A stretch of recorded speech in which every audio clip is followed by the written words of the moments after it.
This is Susie's Singer 44S Classic,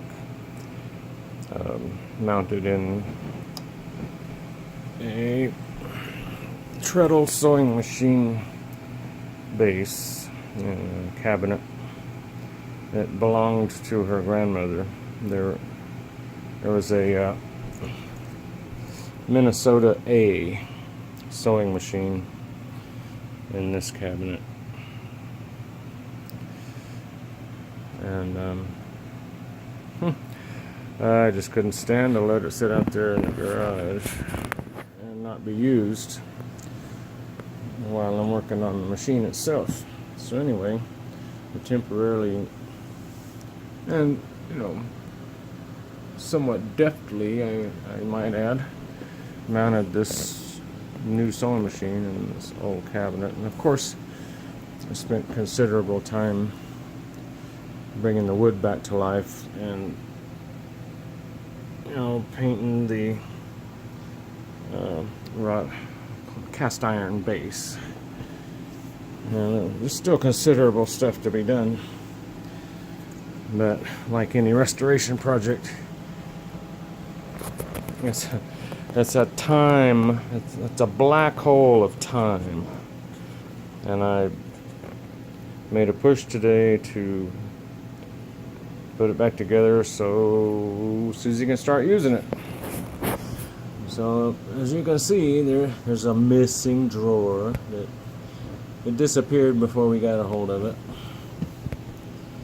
And there's some more yet to do, like that drawer right there. I haven't taken care of the wood yet, but anyway, you can see where I had to build a I don't know what you call it, a shelf table behind it to fill in a gap, and beveled the edges so the material would slide over it and not get caught.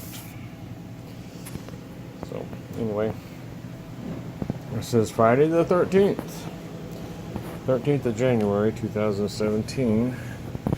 So we're going to wrap this project up for now so we can start doing some sewing. And I said we, yes, I said we, because this is the sewing machine that I'm about to use. This here is a Singer, of course. Singer 201-2.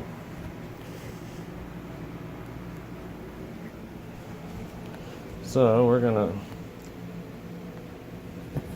bring that 44S back here, and Susie will sit over there, and I will sit over here, and we'll do some tall sewing together. Roger Dodger. Okie dokie.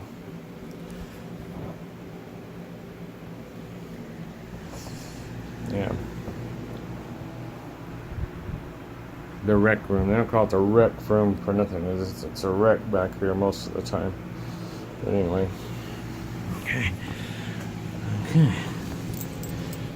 But there's the main thing I wanted to get a picture of and document kind of what has happened here. I'm proud of those beveled edges. Anyway. Okay. And there we have it.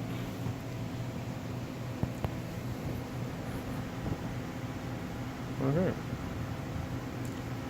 Thanks for watching.